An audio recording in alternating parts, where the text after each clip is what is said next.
ॐ सहना भवतु सहनौ भुनक्तु सह वीर्यं करवावहै तेजस्विनावधीतमस्तु मा विद्विषावहै। ॐ शान्ति शान्तिः हरिः ॐ. So today we will continue with our discussion on the Brahma Sutras. As I was telling you day before yesterday, the Brahma Sutras, the commentary of Bhagavad Pada Shankaracharya on the Brahma Sutras, has an introduction. He has written an introduction to his commentary, which is called Adhyasa Bhashya, or a commentary on Adhyasa. What is Adhyasa? He himself defines it in various ways in that introduction. That is, Adhyasa means superimposition. Now, before entering into the introduction, the introduction, that is Adhyasa Bhashya, let us first see some things. We have all heard that this world is unreal. And let us be frank. I will start with one incident that happened in the life of the great heart surgeon. So, this heart surgeon, he used to teach new cardiologists or cardiac surgeons. His name was Christian Barnard. So he used to teach new, obviously any surgeon of name or worth his name or her name will have many students following that person. So Dr. Christian Barnard, who did open heart surgery, first open heart surgery. In his autobiography, he talks about this incident. So many students used to move with him in various departments of the cardiology department, various patients they used to see. And the doctor used to tell, these are the things you should be careful about, etc. I request all of you to please mute your mic and unmute your video. So we want to see your face, but not hear your voice while the class is going on. So afterwards, we want to ask any question. Please do ask questions. So this person is now telling, please give me your earphone. So like this, we might be able to enter into the intricate details of your life, which we are already burdened with our own life's intricate details. So please spare those details, because once I was giving a class like this, and then somebody had muted the video but forgot to mute the audio. So that person is saying, oh, immediately fry the fish, like that. The class was in Bengali, so the audience was Bengali. That person is saying, hey, mach bheje dao, means fry the fish immediately, like that. Enough of class, now I'm going to have fish. So all these intricate details will be known. So please mute your audio. So coming back to our incident of Christian. See, the Christian Barnard, then he takes his students and goes to a ward. So these students are the means they are just new students. They have just come out of the college and have come to the doctor, the surgeon, to learn more about heart and heart surgery, etc. So the Dr. Christian Barnard, he gives them a stethoscope. You all know what is a stethoscope. He gives them a stethoscope and asks them to observe heart rates, okay, heart beating. Medically speaking, there are 4 kinds of heartbeats, they say. Regular, regularly irregular, irregularly regular, and irregularly irregular. Okay. So the doctor was saying, you see, this patient, did you hear? It was lub, it was regularly irregular. Then another patient, it was lub. So it is regularly regular. Like that he's showing and he's giving a commentary. All the students are, yes, doctor, like that. At the end of the ward, when one whole ward has been finished, many patients have been so observed. Christian Bernard just smiles and then he takes the stethoscope. You know, in stethoscope, there are two sides which you keep in your ear. They are called the earpiece, and then there's one chest piece which you keep on the chest. So he removes the, so there is a tube kind of thing which goes to the chest piece from the earpiece. It can be removed. So Dr. Christian Barnard removes the earpiece and chest piece, and from inside that he removes lot of cotton. So that thing was filled. Dr. Christian Barnard filled it with cotton. So he says, you see, it is impossible that any one of you would have heard anything using this stethoscope because it is filled with cotton. Okay, so it is impossible to hear anything here. So just because I said this is the heart rate, this is the heartbeat, you all said yes. No one contradicted me. No one said that no, doctor, we are not able to hear. So the first lesson in medicine is be honest. So I'm just referring to that. If in medicine it is the first lesson, undoubtedly in spirituality that is the first lesson. Be honest. So just because some scripture says this, the world is unreal, do you really feel that this world is unreal? That should be the question. No, most of you don't. Be frank and brutally frank. I am brutally frank. So most of you don't feel, you very much love that whatever you eat, bisibalabat or rasagulla or whatever, or that as our friend in the other class, fish fry, whatever you eat, you really love that. And most of the time you're thinking of those things. So this world is very palpable, very real for you. How are you saying this? The world is unreal. This is the conundrum. This is the difficulty. And this difficulty, Shankaracharya, if not anything else, was brutally frank. So Shankaracharya, he says, he acknowledges this difficulty. He says that, see, the world is unreal. Yes, we understand that. But it is very difficult to accept it. And the normal situation is to not accept that the world is unreal. That is why when people usually talk to monks, particularly in my own experience, I have seen when they talk to me, they say, Swamiji, all that what you're saying is all right, but for normal people like us. So already they have said that you are abnormal. For normal people like us, what do you say? So that is how they start the conversation, you see, because normalcy means people will, normal people, what they will do, they will have education, then they will get settled in life. Actually, they will get unsettled, but because everybody is getting unsettled, so you cannot say everybody is getting unsettled. Say everybody is getting settled. How you marry, you get education, you get job, then you marry, and then you have kids, and now you are confused what to do with this all family and all these obligations. So there is this sadistic philosophy, you see. So you want others to also suffer, so you get your children also married. So I suffered, you also suffer. So this is normalcy. But is it normalcy? That is the question. Are you happy with that? No. Then what is the, why are we calling it normalcy? Because it is the majority. See, majority need not be excellence.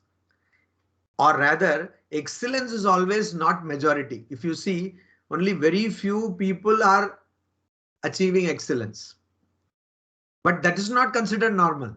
Normal is what is majority, and majority is always opposite of excellence. It is mediocrity or stupidity. Shankaracharya himself, in the very famous stotra, Bhaja Govindam, Bhaja Govindam, Bhaja Govindam, he does not say, oh Vivekinaha, like that. He does not say, oh intelligent people. He says, Muda Mate. Says, oh foolish people, bhaja Govinda. So majority is most of the time it is equivalent to stupidity. So, but that is majority, and that is what most people believe. So if I say I am not the body and the mind, people in Kozhikode, we have a lunatic asylum in a place called Kudravattam. If it is Chennai means there is a place called Kilpak. In Bangalore, we all know Nimhans, we are very familiar with. So like that, everywhere there is one place. So these people will think this fellow is now qualified to go to that place. He is saying he is not the body and the mind. Stupid fellow. Every time he is eating nicely, having nice pot belly, and now he is saying he is not the body and the mind. We knew that this fellow is going towards this end, but now it is confirmed. This is what people will think. Brahma Sutra. What happened? Two groups. For Brahma Sutra, one group finished, another one increasing. Something really wrong. Actually, I myself said that. Something wrong. People have got all the wrong message. What is happening? Overwhelming response for what? Brahma Sutra. I am myself unable to believe. And when will these people study Brahma Sutra? 9:30 to 10:30. Huh? What has happened? People are definitely going mad. Why? Because the moment you say the Brahman is Satya and Jagat Mithya, they say no. See, I told him don't study so many books. Now your brain has gone. See, that is why in many Indian languages there is this usage. That is why in proper time, had you married that fellow, this would not have happened. Like that. All this worldly wisdom, street wisdom is there. Why? Because of normalcy being Ajnana. Ajnana is normalcy. Ignorance is bliss. As long as you think everything is okay, everything is okay. But is everything okay?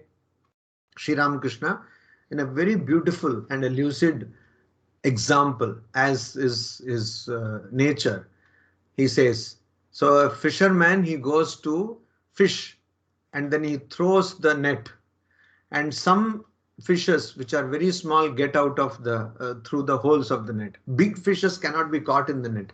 But then there is a third variety. They are caught in the net. But what do? Along with the net, they go and place themselves on the soil bed of the river. And they think, we are happy.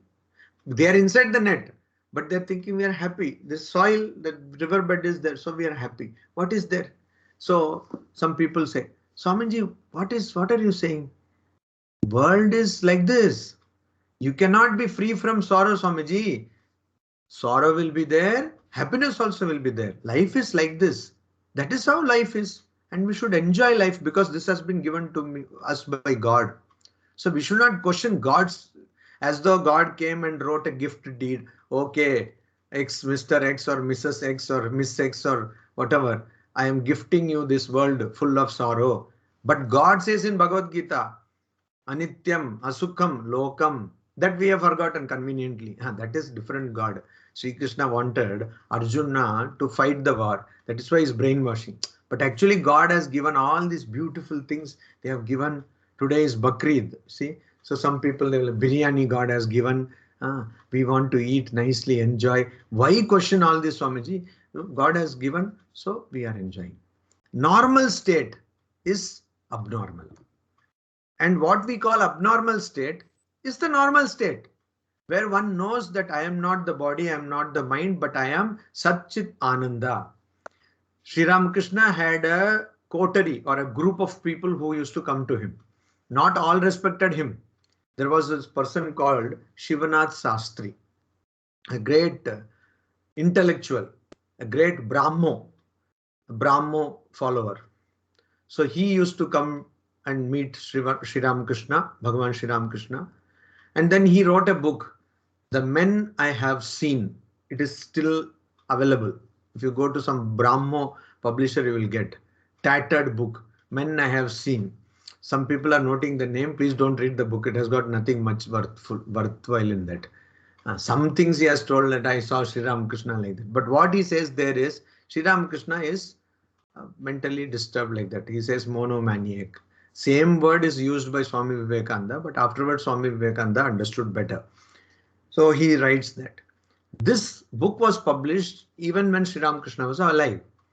And some disciple says that, you see, this Shivanath who comes here, he has written a book and he calls you mentally deranged. Then Sri Ramakrishna says, is it so?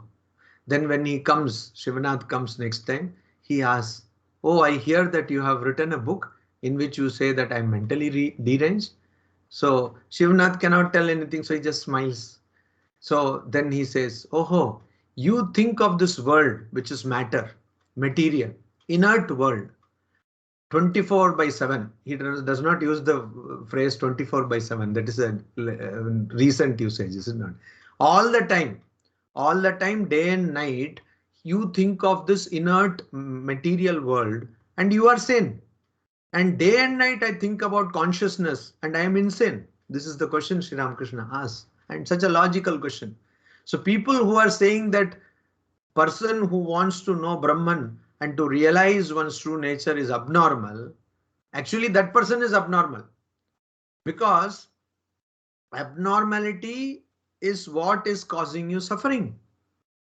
If you try to fix a plug the wrong way, it will never go inside the socket.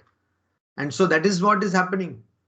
You are thinking yourself to be that which you are not. And what you are not thinking yourself to be. The example of the mirage has to be accordingly modified to suit our requirements, because we are not in desert. So if it is an afternoon and you are traveling by a car and it is hot sun, on the tar road, you will see that there is some water is there in front. But when your vehicle reaches there, you will see there is no water. You see, that is also mirage. Mirage need not be only in desert. So that is Marichika. So you see water is there. Where did it go? There was no water to begin with. It's an illusion. Similarly, in the sense objects or in the world, we seek satisfaction, we seek happiness, we seek peace. But when we become old and our hair and our teeth and also bones are falling into pieces, so where that piece in singular we did not get, in plural pieces we are getting, then we think, so I want to understand now Brahma Sutra, like that. Some people might try. Now, this is what Shankaracharya very beautifully says, that you see, this is what is happening. Now, how does this happen? Very simple. The moment you wake up, what is it that differentiates your dream from waking? If I ask you, most of you will say that in waking state, things are more distinct. They are more clear. Or to put in a different language, they are more separated. They are more differentiated. For example, everyone has this mobile phone. When I am dreaming, I might be dreaming that I am making a call, but I would not be able to feel this mobile phone as palpably as I am able to feel here. And also, I would not be able to see the shape and form of this mobile phone as clearly and distinctly as I see in the waking state. So waking state actually makes differences very clear. So is it a waking state? That itself is a question, because it is leading us to more ignorance. So when we say world, when there are more distinctions, that is world, that is samsara. More distinctions become very clear. So before you wake up in dream, you are watching your daughter playing. So you cannot actually, if you analyze the dream, you cannot actually distinctly see where her body ends, where yours begins. You just know that there is presence of daughter. Maybe you are seeing her face. Also, that's not very clear. It's some hazy face you are seeing, and then you get the idea that you are playing with your daughter. Then you get up and you see that actually your daughter is trying to play with you, trying to wake you up, that, oh, it is late, get up like that. So then you are seeing, oh, my daughter is there. But here the experience is very palpable. It is very distinct. So all our experience in this world is the experience of difference. You experience difference. You can transact or you can indulge in some kind of behavior only when there is difference. Okay, so that is why many people who live alone, they have no problem because they have nobody on whom they can be angry. They have they have nobody with whom they can quarrel, and that is why siblings usually their normal state is that they constantly quarrel because there is a sibling. A brother has a sister means brother and sister will quarrel, brother and brother will quarrel, and sister will quarrel because there is the other. In Brihadaranyaka Upanishad, it is very clearly said, Dvitiyat vai bhayam bhavati. So bhayam means not just fear, but all the vast, the entire array of human emotions happen because of perceiving someone different from you. You see someone different from you. For example, in this very class situation, I am there, I am speaking, and you are all listening mostly because I have asked you to mute your audio. And also because you have already agreed. Somebody sent a mail and said that Monday class was very good, Swamiji. Only thing towards the end I little dozed off like that. So for generally before such scriptural classes when it was in person, not virtual, I used to say, you see, all of you can sleep if you feel little, groggy, and if you feel little sleepy, you please sleep. Only thing, please don't snore. And of course, pillows will not be provided. So, so here, when I am talking to you, you are separate from me and I am separate from you. If we don't have this knowledge that we are separate, there will be no talking because there is no need to talk. Talking will happen or any kind of interaction will happen only when I see you as separate from me or you see me as separate from you. This we do every day. And that is ignorance. Because actually there is nobody separate from anybody. There is no form, no name. And that is where Shankaracharya begins. I always say that I don't know why Brahma Sutra is considered to be so difficult. There's nothing difficult. It is as though, I will give you another example. It is as though saying the Gospel of Sri Ramakrishna, very difficult test, Baba. Oh, nobody can understand. How Sri Ramakrishna is giving examples from daily life. How can it be difficult? Similarly, Shankaracharya, Bhagavad Pada Shankaracharya is giving examples from daily life. It cannot be difficult. Only thing is somebody said it is difficult and all other people simply followed suit. They did not even care to read the book. So here in the Adhyasa Bhashya, he begins with this. He says, Yushmad Asmad Pratyaya Gocharayoho. Gochara means that which is understood. That which is understood, that is the meaning. Gocharayo, that which is understood. Gochara means go means indriya. Go means indriya.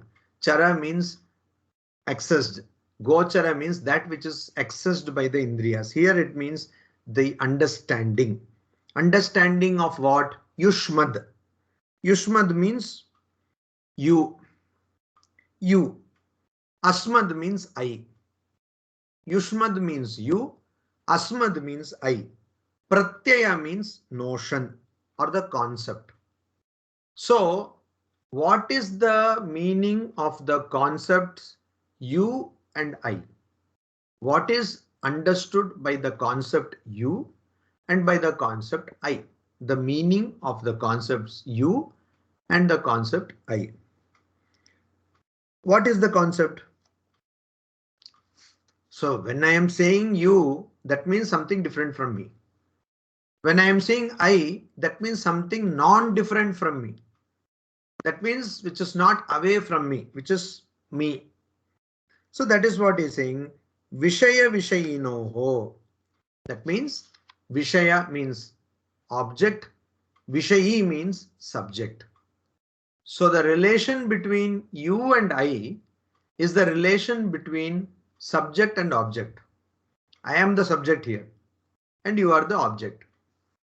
So as far as our daily dealings are concerned, even if you are a mobile phone or you are a human being, practically our dealing is the same. Only thing, the mobile phone cannot talk back. Maybe a human person can talk back depending upon the situation. Usually many people in their homes, they are afraid to talk back. But if the situation permits, you will also talk back. Also in a office setup, people generally don't talk back to their bosses. So, but you have the capability to talk back. Mobile phone might not have the capability, might not have, because we are living in the world of artificial intelligence. We don't know. Mobile phone also will talk, it will give orders, etc. Suddenly you get one Amazon shipment you never ordered, mobile phone said that I only ordered, I saw that you need this. It may happen. But as far as our perception of this, you are different from me, mobile phone is also different from me. So Ashmad, Asmad, Yushmad. Yushmad means you, Asmad means I. Same relation like object and subject. I am the subject and object is mobile phone. So object is you, object is mobile phone. Same relationship. There is no difference. Now here you see, this is what he says. This is what is happening everywhere. It is called transaction. Transaction, any kind of interaction. This is what is happening, is it not? Think of it. We always put ourselves in the position of a subject and we always see as an object. Now, people who are into different kinds of social studies or different kind of, say, gender theory and all, they will say objectifying it very bad, objectifying women, objectifying children, its objectification is very bad. Whether we cry or not, the fact remains that that is what we are doing. Objectification is what is going on. Because even if you have great respect for women and you really have respect for women, when you see a person, you only see them as separate. Even if a woman has great respect for all men or all genders, you see that person as a separate person. So objectification is happening all the time. I'm talking at a more practical level. And so you are the subject and what you see is the object. And that you are the subject, that is also interesting. We will see later on. When I see my hand, I see my hand as an object. I don't see my hand as a subject. So that is why in the language itself it is integrated. I say my hand, I don't say I. When my hand is broken or my hand is injured, I don't say I am injured. I say my hand is injured. That itself shows that I don't perceive my hand as I. So subject is there. Again, even in the case of my own body organs or limbs, I consider whatever I see as an object. And I consider myself, who is seeing, as subject. And so whenever I see, suppose some people are there, they don't like to talk to human beings, but they like to talk to dogs, cats, etc. So they will talk, they will not show so much affection to human beings, but they will do, oh, my dog, oh, like that, like so many hours they will spend on the dog or cat or whatever pet they have got. So there what is happening? Again, object, there you are seeing as object. Some people can do that with some mobile phone also they may have. They will personify mobile phone. They may do it with their laptop also. They may do it with anything. But again, all the interaction is happening at the level of subject and object. Afterwards, Shankaracharya says, here is the problem. Because subject and object, when there is interaction, some properties of the subject you are trying to put on the object. How? You never owned the model of a particular company, phone. You did not have that phone at all. But then you suddenly saw that this phone is very good and if I have, my prestige and my status also will increase. So you went and bought the phone. Of course, I am talking about iPhone. What else? That only increases your status, right? And because you have spent so much money on something which you could have functionally, you could have bought for much less. So you feel like telling that no, iPhone is great. I'm nothing against Apple, but this is the fact. So iPhone you went and bought. Before buying iPhone, you saw many people using iPhone. You did not make much sense, or you did not make much hue and cry about that. But after buying iPhone, wherever you see only iPhones are being used. How did that happen? If you buy a particular model of a car, then you will see that everywhere nowadays you see so many people are using. No, that car was being used even earlier. But at that time, it was not your car. Now it has become your car.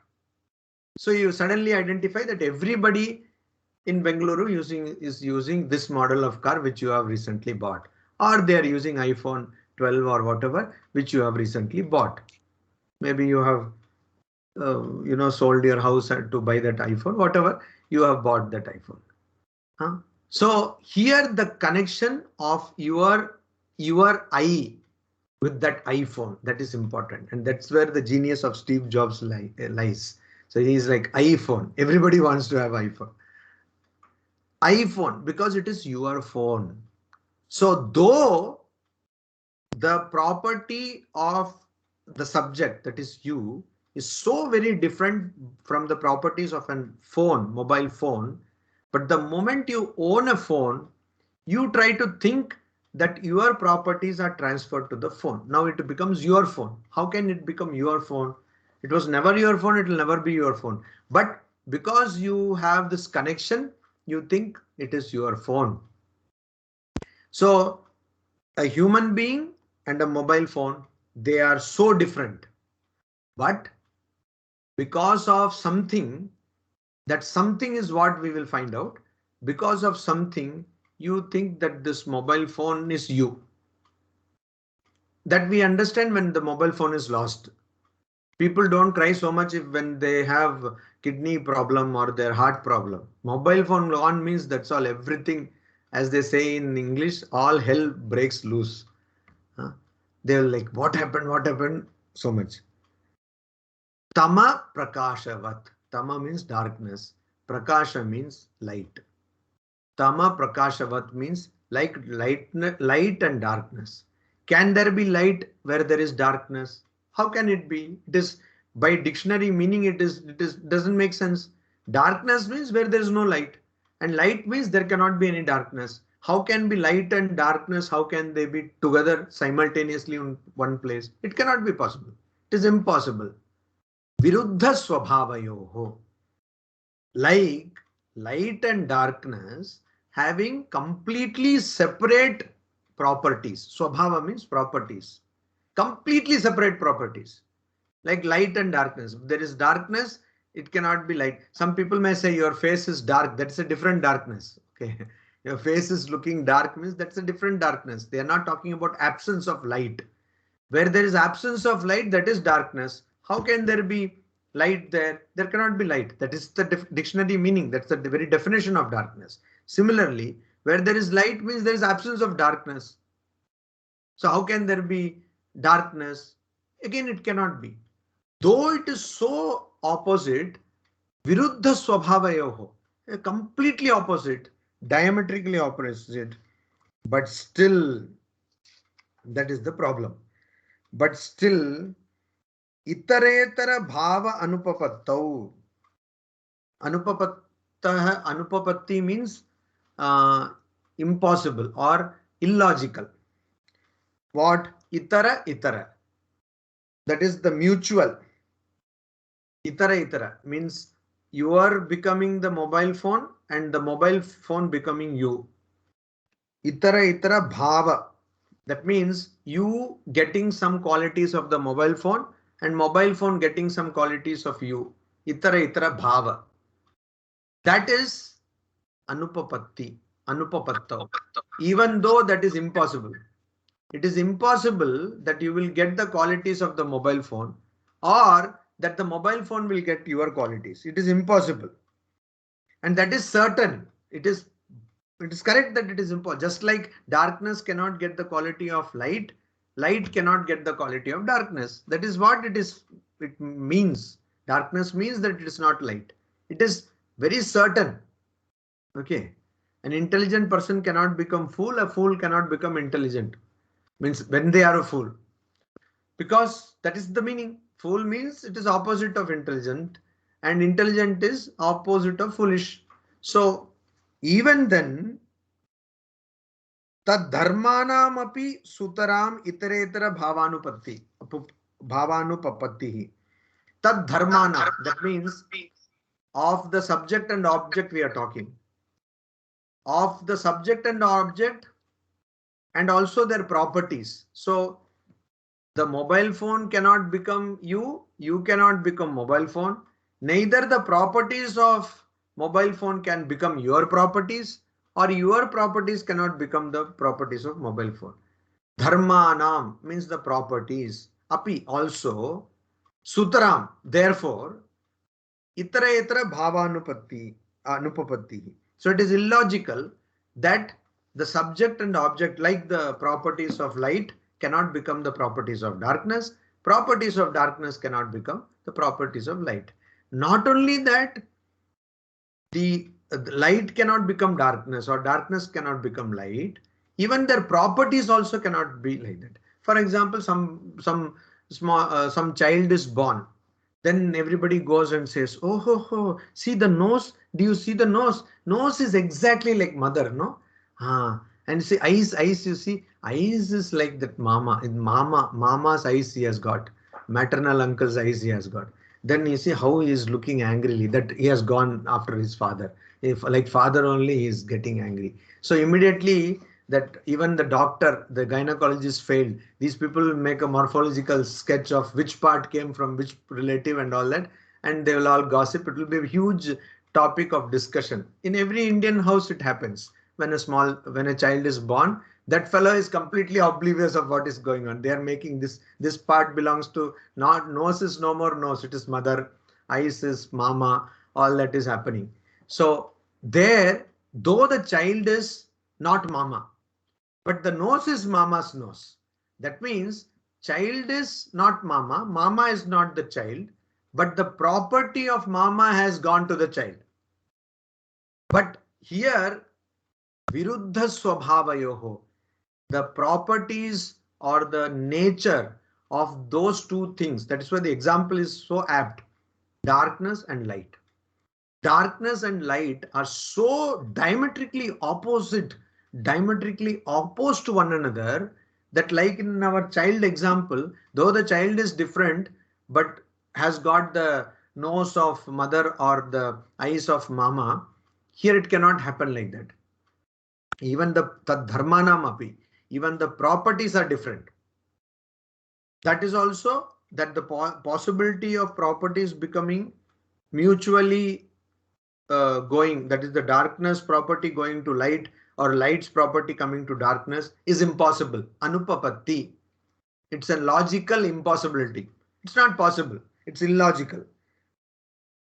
So this is the thing. This we know for fact. But iti ataha, due to this reason, because of this, asmat pratyaya gochare vishayani chidatmake. Now he comes to the point. Another one greatness of Shankaracharya is, as I told you the other day, Shankaracharya has profound thought, but very simple language. I believe all people who have profound thought have simple language. Because usually, there is this kind of thought also, this kind of thinking. They say that somebody went and listened to a lecture, and another person asked, hey, how did you feel the lecture? They said, I don't think this lecture. This happened with Swami Vivekananda actually. He went and gave a lecture at Harvard University, was invited, and a student was there. And the student, another student asked, hey, how do you feel this person, Hindu monk, has given a lecture on philosophy? So, I don't know. People said that he was very learned and all that. So what happened? What happened? Don't you think he's learned? No, I don't know, because his lecture was, I could understand every word of what he said. How can he be learned? See, he is learned, they are saying. I understood every word of what he said. He is not learned. He's some foolish fellow, because learned people will talk in such a language that you will not understand. So, this is Ranganathanji, another incident is there. He used to give lectures in Delhi, we all know, when he was the secretary in Ramakrishna Mission Delhi. So one day he himself had this doubt. All these people come and listen to me. Do they really understand? So after one lecture was over, his Gita class, he asked, the people were going, he said, "Wait, excuse me, did you understand what I gave lecture? Then, no, how was my lecture? They said, Swamiji, your lecture was wonderful. Wonderful lecture you gave. So then afterwards, immediately he asked, did you understand what I said? Swami ji वेदांत की बड़ी बड़ी बातें हम कैसे समझ सकते? How can we understand the great thoughts of Vedanta? That is the point. So people usually think that profound thought should be in a complicated jargonized language. No, Sri Ramakrishna, or we have a host of such prophets and incarnations, simple language, even Bhagavad Gita, Sri Krishna, such a simple language. So Shankaracharya also, profound thought, such a profound thought in a very simple Sanskrit.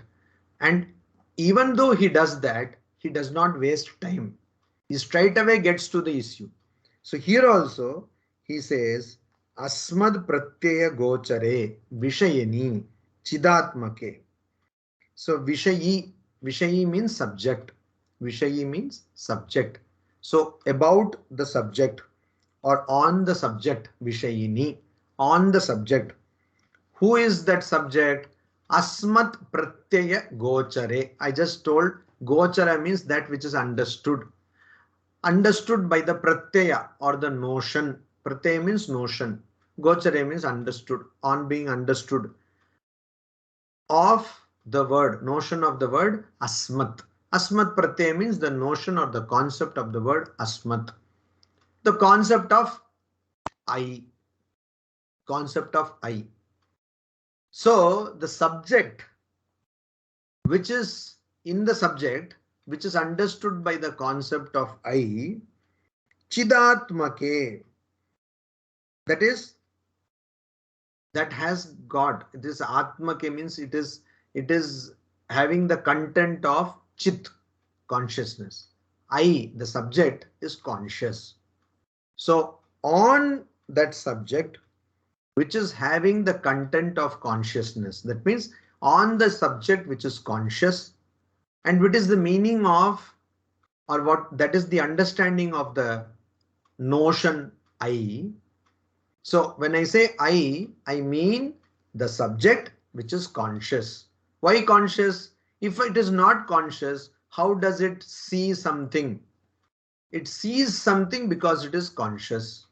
So when I say I mean that it is the subject and it is conscious. And on that conscious subject, what happens? Yushmad pratyaya gocharasya vishayasya. The vishaya, the subject, is vishayi. Vishaya is object. The vishaya, object, which is gochara, understood by the pratyaya, concept of yushmad. So yushmad means you. By the word or the concept or the notion of you is understood the object. And so the object on the subject, the object, tad dharmanam cha, and not only just the object, but also the properties of the object, adhyasah, that is adhyasah. Adhi means substratum, location. Asah was, that means it is superimposed. That means subject is put on top of the object is put on top of the subject. Subject is covered by the object. That is the understanding. Superimposition means you have something, on that you impose something else. That is called adhyasa. And you don't impose only something else, you also impose the properties of the something else. See, some of you might know I was there in the Himalayas. We have this ashrama, Advaita ashrama, place, forest, in the middle of the forest we have this ashrama. The nearest village is 4.5 kilometers away, which in those Himalayas is curvy. So it takes some time to go to that nearest village. And we had leopards and birds and all that. They were our neighbors, and they used to come. Leopards used to daily come to the ashrama, etc. So there we have this big mountain rats. So once I saw that there in a carpet there is a big bulge, and this bulge is going from one place to another. So it is almost like the carpet is moving from one place to another. I suddenly saw, what happened, Baba? Something. Then we found out that it was not the carpet, it was the mouse which was under the carpet, and it was moving from one corner of the room to the other corner. So here what has happened? The mouse is conscious and it has got motion. That is, it has got movement. The mouse has got movement. It is moving from one corner to another. The carpet is unconscious. It does not have movement, but the carpet has been put on top of the mouse. Mouse means rat, actually. It is mountain rat. Rat. And then the properties of the subject or the conscious subject, that is in our case, this rat, are transferred to the carpet. So now it appears as though the carpet is moving from one place to the other. That is exactly what Shankaracharya is saying here. Not only that one thing, the subject is being superimposed by the object. So on Asmat, Yushmat is being superimposed.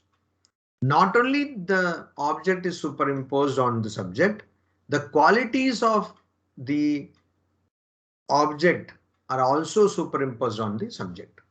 So the qualities of the mountain rat are being superimposed on the carpet. So this is happening. Tad viparyayena, also conversely, means in the opposite direction also. What is happening? Now we just saw that on Vishayi, that means on subject, Vishaya, object is being superimposed, and tar dharmanam api, the properties of the object are being superimposed on the subject. Similarly, opposite is also happening. The properties of the subject and the subject itself is also superimposed on the object. In our example, I'm not seeing the mountain rat, right? I'm not seeing its color. I'm not seeing his tail. I'm not seeing anything. I am seeing that red carpet. So the color, texture, shape of the carpet have been superimposed on the rat. The movement of the rat has been superimposed on the carpet. So it is not one-way process. It is two-way process. Mutual superimposition. Itara adhyasa. Mutual superimposition. The mother says, what a great daughter. Daughter says, oh, what a great mother. Mother says, oh, daughter, without you I cannot live. Daughter says, oh, mother, without you I cannot live. But it is none of that is true actually. So, but because of ignorance, this happens. And so, itaretara adhyasa hai. Adhyasa is mutual. Superimposition is mutual from both sides. So he says, Vishayinaha tad dharmanam cha. The subject and its properties, Vishaye, on the object, adhyasa hai, superimposition happens. So the subject and its properties are superimposed on the object. This is the opposite thing. And the first thing is the object and its properties are superimposed on the subject. He says, just like tama prakashavat, just like darkness and light, mithya iti bhavitum yuktam. This superimposition has to be yuktam. It is only logical. Mithya iti bhavitum, that it is false. Because it cannot happen. How can a conscious thing become unconscious? Unconscious thing become conscious? It cannot. How can darkness become light and light become darkness? It cannot. So this is what this cannot happen. So it is mithya bhavitum iti yuktam. Mithya iti bhavitum yuktam. It definitely has to be false. That only makes sense that it is false. It cannot be true. It cannot be true. But the problem is, though it cannot be true, that is what is happening. So in the beginning, I talked about honesty. Shankaracharya is very honest. He says, you see, this is logically impossible, but that is what is happening. In the Bhagavad Gita, in the second chapter, Sri Krishna explains to Arjuna how he is unnecessarily worrying, because body will anyway die. And his true nature is Atman, which will never die. So why are you worrying about your Swadharma, doing your Swadharma, which anyway you have to do because you are Kshatriya? So the logic is very clear. But though logic is clear, in the first chapter, Arjuna is completely confused. Similarly, though it is impossible that the properties of object and object itself can be superimposed on something else, that is the subject and subject's properties, and subject itself can be superimposed on object. This is not possible because one thing which is different from the other cannot become that other thing. That is why he gives this example, very strong example of darkness and light. Darkness cannot become light, light cannot become darkness. Tathapi, even then, Anyaha Anyasmin, the one on the other, Anyaha Anyatmakatam, the one takes the nature of other, and Anyaha Anya Dharmascha, and one takes the properties of others because adhyasya, because of superimposition. So the superimposition takes place how? One is superimposed on the other, and the nature of one is superimposed on the other. The properties of one is superimposed on the other. Itaretira avivekena, and this happens why? Because of aviveka. Aviveka means not understanding the difference. Viveka comes from the word the dhatu which means difference, to differentiate. So because of non-differentiation, not able to differentiate, aviveka, itaretara aviveka, that is mutual non-difference. One is not able to differentiate, in Sri Ramakrishna's example, sugar from sand. One is not able to differentiate sugar from sand, or as we see in the example of the Paramahamsa, which is told in the Puranas, etc. So Paramahamsa is a swan, the great swan, who can separate milk from water. So water and milk are mixed, they can separate. Thank God it was not there in reality. Otherwise, so many people have lost so much losses in business, dairy business. So this milk can be separated from water, or water can be separated from milk.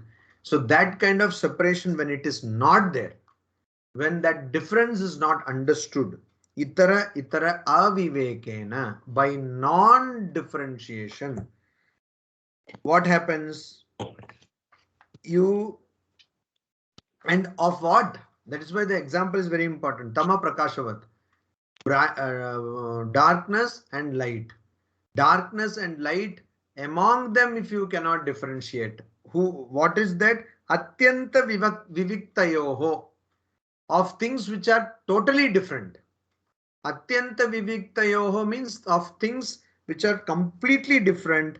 When differentiation cannot be made, dharma dharminah, also that which is the dharma, that means the property, and dharmina means the place where that property is there. So in our example of mountain rat, the movement is there in the rat, and the color and texture is there in carpet. So dharminahe is the location of the property.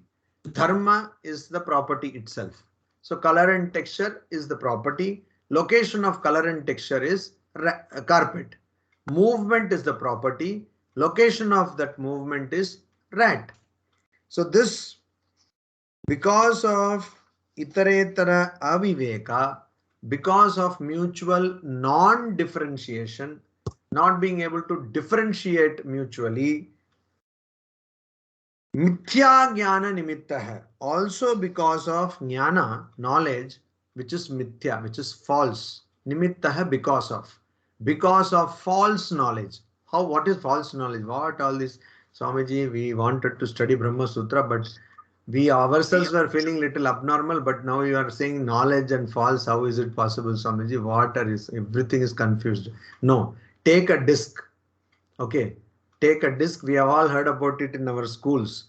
Take a disc, paint the disc with different colors of the rainbow. Paint it, make different stripes of different colors. 7 colors are there in the rainbow. Put it and then rotate the disc. What color do you see?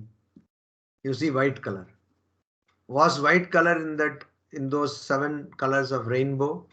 Rainbow does not have white color, but white is seen when you rotate it. So where did this white come from? We don't know. That is mithya jnana.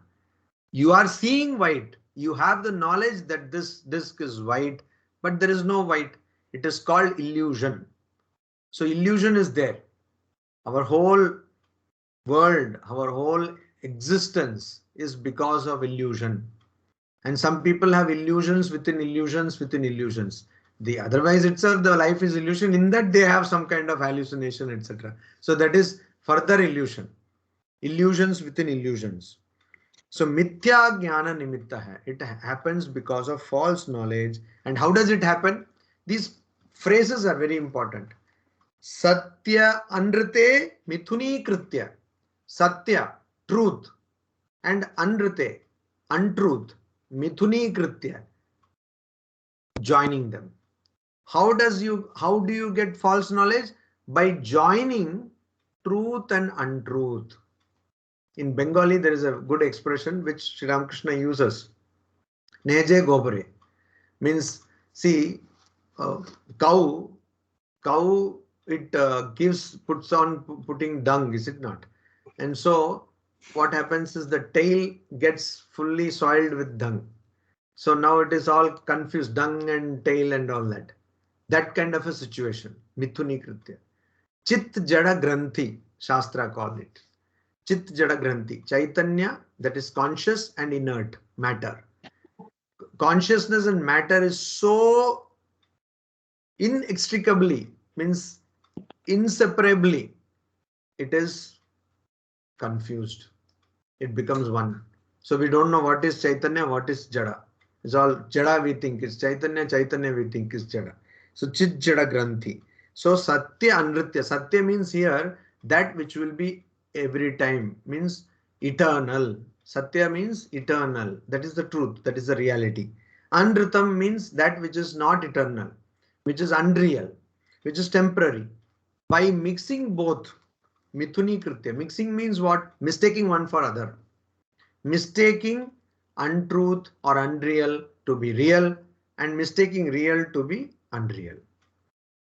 Aham idam. And by that what do we do? Aham idam. I and this. Mama idam. That means I am this. We show our body and say I am this. Many people do so many things based on that idea.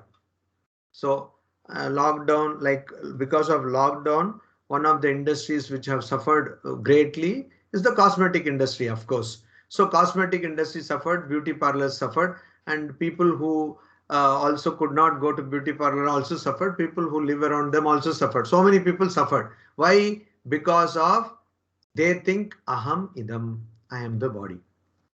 Mama idam. We come back to our iPhone 12. I don't know whether iPhone 13 has come or not. I don't know. But anyway, iPhone. Mama idam. This is mine. So aha idam, mama idam. Iti, like that. Naisargika means natural.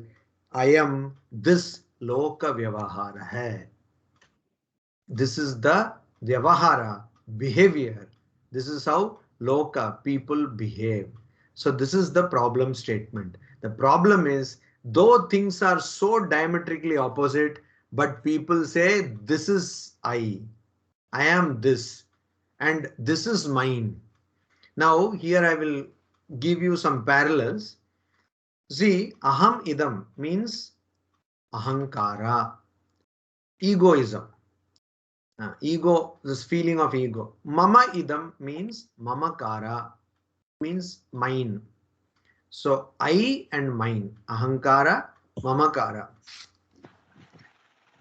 So in the Bhagavad Gita, as I was saying, in the Bhagavad Gita, Arjuna asked this question that, you see, I don't want to do these things, but anichannapi varshneya baladiva niyojitah.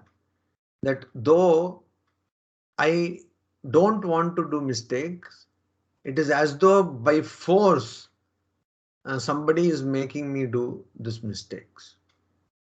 So how is it happening, etc.? This question is asked. So Sri Krishna answers, Kama esha krodha esha rajoguna samudbhava. Kama and krodha, they are the problems. Vidyenam iha vairinam. Know them, know this. Actually, he says esha means this. So this is kama, this is desire, this is anger. One and the same thing. And know this to be your enemy. So here Sri Krishna points out to kama. Kama comes from what? Kama comes from you are not getting your desires. That's how kama comes. Krodha comes. Krodha comes by you are not getting your desire. In the 62nd and the 63rd verse of the 2nd chapter of Bhagavad Gita, Sri Krishna says that Kamat krodho bijayate.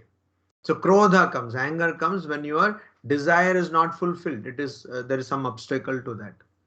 So here kama and krodha. And Sri Ramakrishna says lust and greed. He calls it kamini and kanchana because most of the times these things were told to men devotees. But when he talks to his women devotees, he says purusha and kanchana. So lust and greed, basically it means lust and greed. So lust comes from what? Lust comes from the idea that I am this, I am the body. And greed comes from the idea that I own this. So aham idam leads to the idea of lust. Mama idam leads to the idea of greed. And towards the end of the Adhyasa Bhashya, Shankaracharya himself will say that we have two problems. What are the problems? Kartrutva, the idea that I am the doer, and Bhoktrutva, the idea that I am the enjoyer or the experiencer. The idea that I am the experiencer comes by thinking that you have something which you have to experience. That is mama idam. The idea that you are the doer or the agent comes by thinking that you are the body. Basically, this is what everyone is pointing out as the problem. And so that is what he is saying. Aham idam, mama idam, mine and I. That is the problem. And it is not considered the problem. That is the worst part of it. Naisargika loka vyavahara hai. It is swabhavika. It is normal. It is normal. I am loka vyavahara hai. This is how people behave. And it is normal. So normally people behave in an abnormal manner. In an illogical manner. Just like darkness and light cannot go together, these things cannot go together, but people behave as though they can go together, so it is illogical.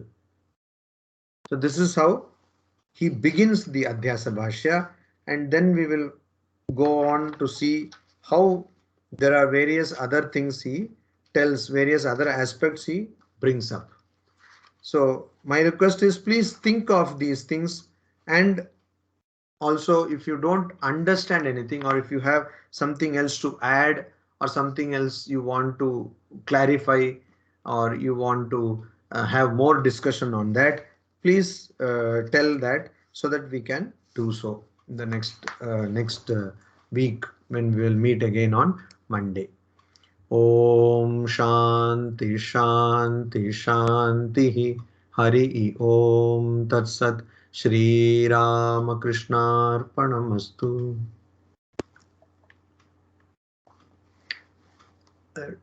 Does anyone have any questions here? Maharaj, may I ask? Who is this? May I? This Please tell your Madhvi. name. Madhvi Shri, based in New Delhi, Maharaj. Okay, I'm based please in New ask. Delhi. I have one question, like this knowledge. Okay, so when we practice in our daily lives, sometimes it's create contradiction and confusion. So how to overcome that? What kind of contradiction does it create? Uh, like worldly transactional world, when we go and deal the first thing, like we all are manifestation of the same Brahman. Okay, so but a person who is trying to overpower us, I mean oh, it's a like a person in the worldly affair, he is behaving in that manner. How could I accept him that he is also the manifestation of the Brahman? I have this problem, while dealing with the situation. No, And the problem comes because though we have heard that everybody is a manifestation of Brahman or the ultimate reality, we have not actually been convinced of that. We have not realized it as a truth. For example, if you use a car or if you use a two-wheeler, never you doubt that when you will sit on the car or the two-wheeler, it will stop, it will not start. But the probability of it not starting is too much. But still we never doubt. We go and we start the car and then we think then we find out that oh, the car is not starting. Similarly, this world is not real, but we have not understood it. We just repeat it like a parrot, but we have not properly understood it. And so that is why if you are able to see another person as overpowering you, that means you have not understood that everything is Brahman. That is why you are seeing that person as overpowering you. You are seeing a different person. So Madhaviji, the solution is to first to understand that you are Brahman and to do spiritual practices in that direction. Now then the problem will be when we are spiritually practicing what to do when we see somebody overpowering. I have not realized that I am Brahman, but I am seeing that somebody is overpowering me. That means I have not yet realized. So what to do? That is why one of the Shama Adi Shatka Sampatti, you see, there is Sadhana Chatushtaya. That is Viveka, Vairagya, Shama Adi Shatka Sampatti and Mumukshutva. One of the qualities in that 6 qualities is, what is it? One of the qualities, Titiksha. Titiksha is one of the qualities. Forbearance.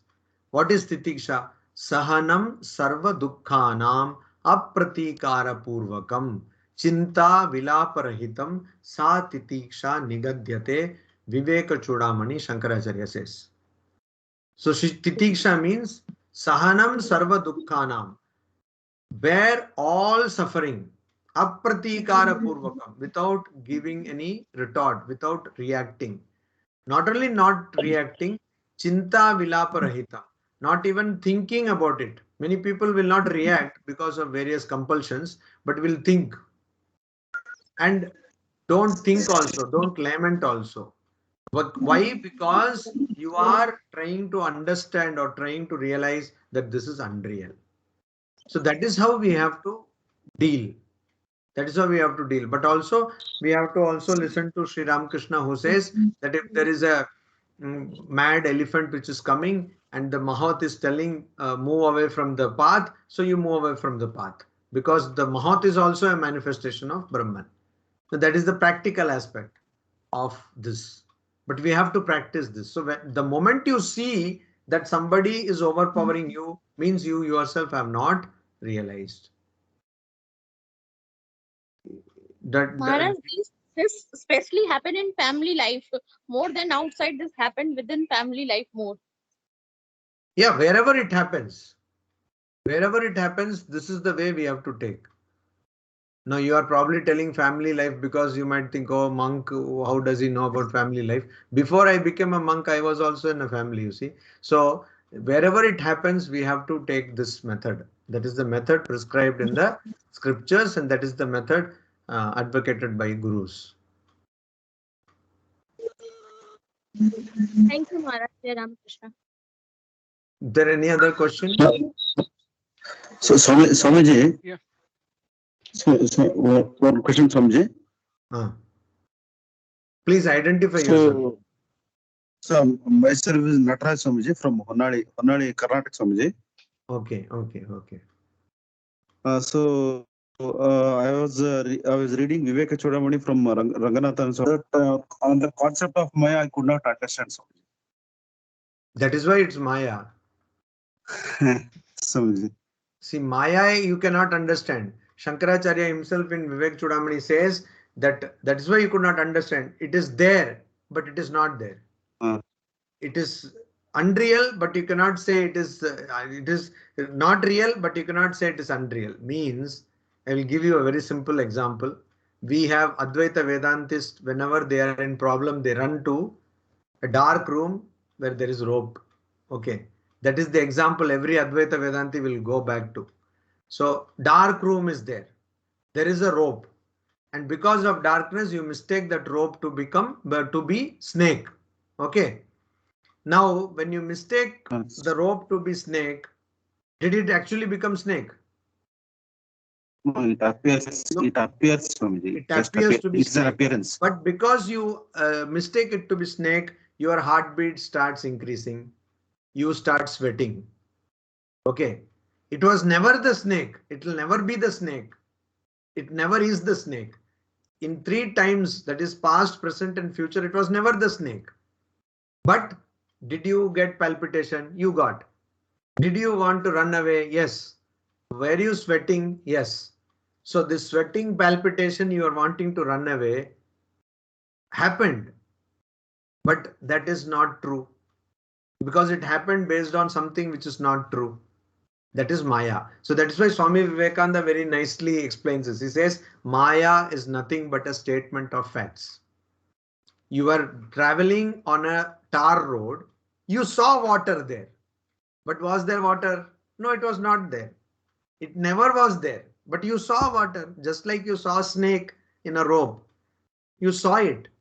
So you cannot say I did not see it. You saw it. But it was never there. So it is a statement of facts. It is not real. But it is just statement of facts. So our question should not be to understand Maya. Our question should be to understand Brahman. Why would you try to understand that which is not there? Try to understand that which is there. Okay. So our quest should be to understand Brahman, not Maya. That is why some people they call Shankaracharya as Mayavadin. That is wrong. He never argued for Maya. He always argued for Brahman. He's a Brahmavadin. Okay. Did it Swamiji, help you? The scientists say that the ultimate reality is the background material, but they could not experience the background material. And here also in Vedanta also that the causal state is also explained as Maya, but Maya is causal only. State is not Maya. No. Causal state is not Maya. Causal state is Brahman. That means the state of this universe is Maya. That the causal state of the universe is Maya. It is in a balanced state. It is undifferentiated. No. Causal state of universe is not Maya. Causal state of universe according to Vedanta is Brahman. See, I will give you one small piece of advice. Please don't try to compare science with Vedanta. There may be so many comparable things, but science is an inquiry into the external truth. it cannot be compared to Vedanta, which is an inquiry into the real truth. Okay, so Maya is not the cause of this universe. The cause of this universe, both material cause and the efficient cause of the universe, instrumental cause of the universe, is Brahman. In Sanskrit, it is called Upadana Karana, material cause, and instrumental cause is called Nimitta Karana.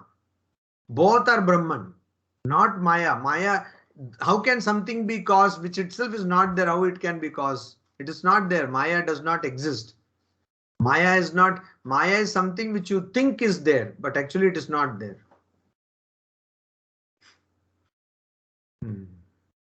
So trying to confuse it with science will only create more problem, actually. Understanding problem it will create.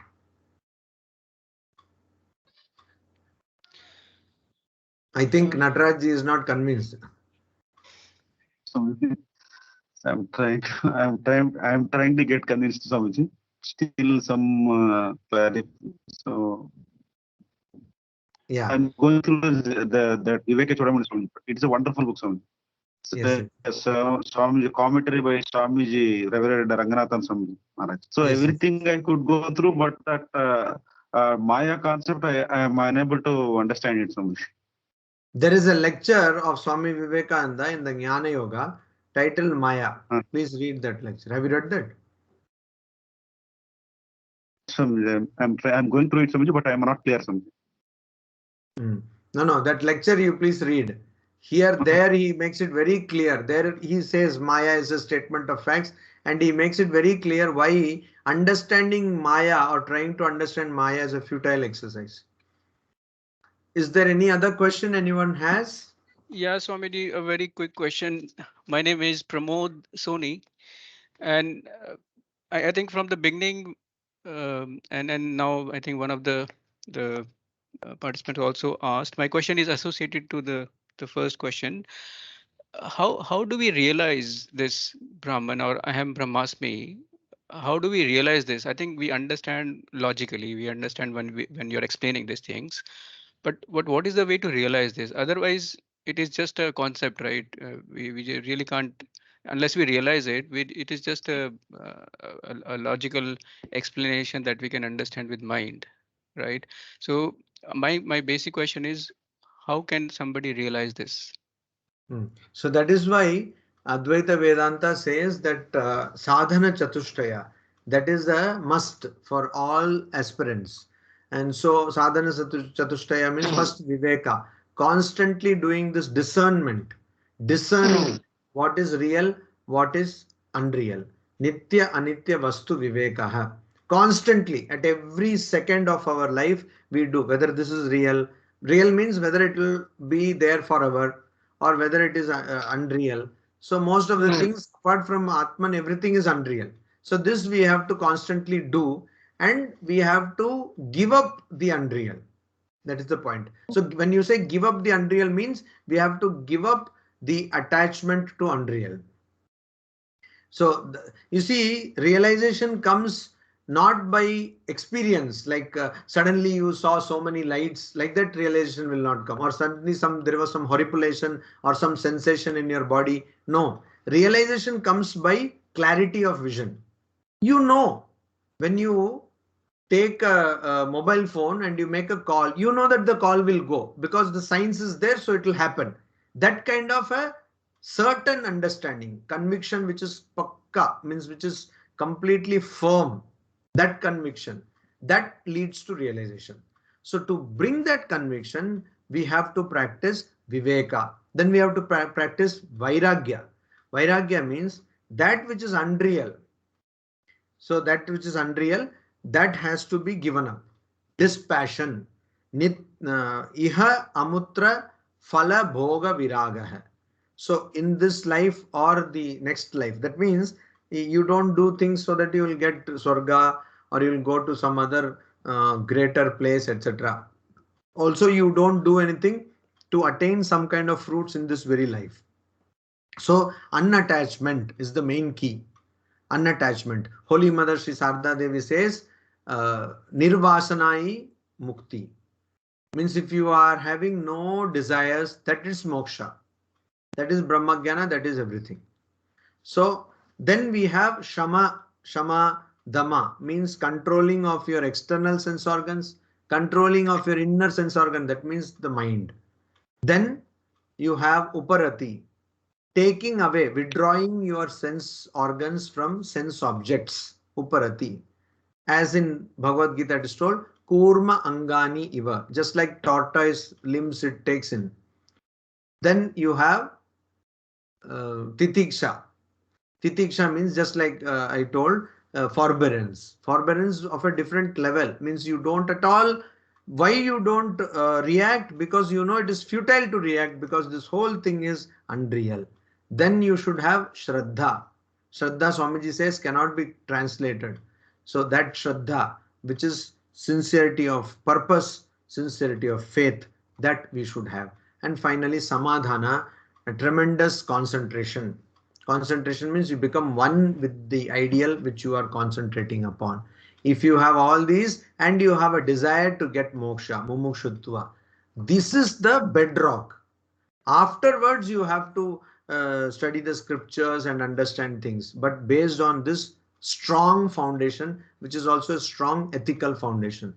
And then you have to constantly give up and give up and give up attachment. That is all. So there is a proper method to do it.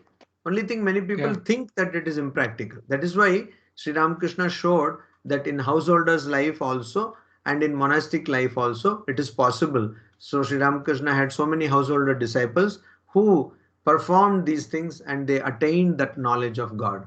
So it is possible. Okay. Thank you. Thank you so much. Maharaji, there is one question in the chat from Mahala Raj. Is Chit Jada Granthi an illusion? Please explain.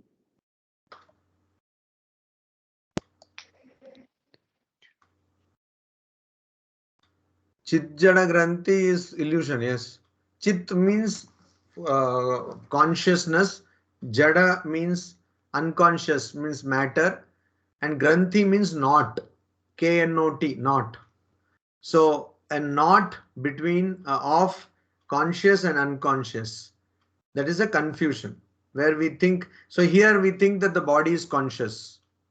We think that the body is conscious and we don't understand that the Atman is conscious because we cannot feel the Atman. So that is called Chit Jada Granthi. It is a confusion, mistaking one for another. Of course, it is an illusion.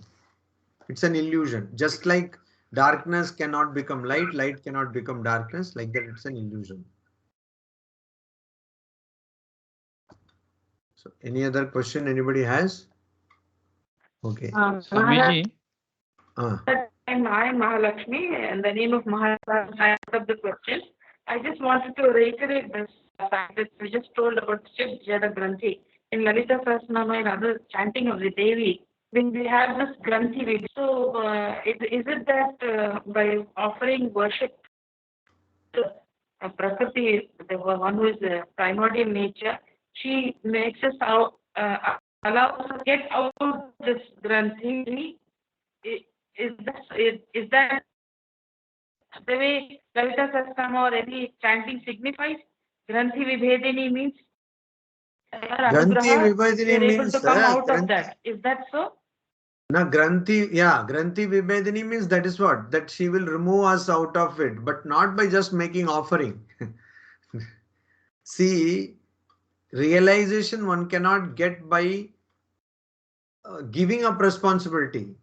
Though Mother will shower her blessings on us, Divine Mother definitely will shower her blessings on us. But just like Sri Ramakrishna says, the wind is blowing, you have to lift your sail of the boat. Only then you can get the current. So you have to have devotion. You have to surrender to God. Only then you will get the blessings. Because the blessings of God is always pouring. So yes, of course, in those stotras, what is said, Grantha Vibhedini, that Grantha or the knot is this knot of consciousness and matter. But she will break that knot only when we surrender to her. And surrendering to her means not just saying, okay, I have offered Yes. this, you take care of this. Not like that. Surrendering in all the senses of the term. Okay. Then answered. So I think today we can stop here. No, time is already, and many people have also, they have gone also. Okay, so we will meet next week Monday.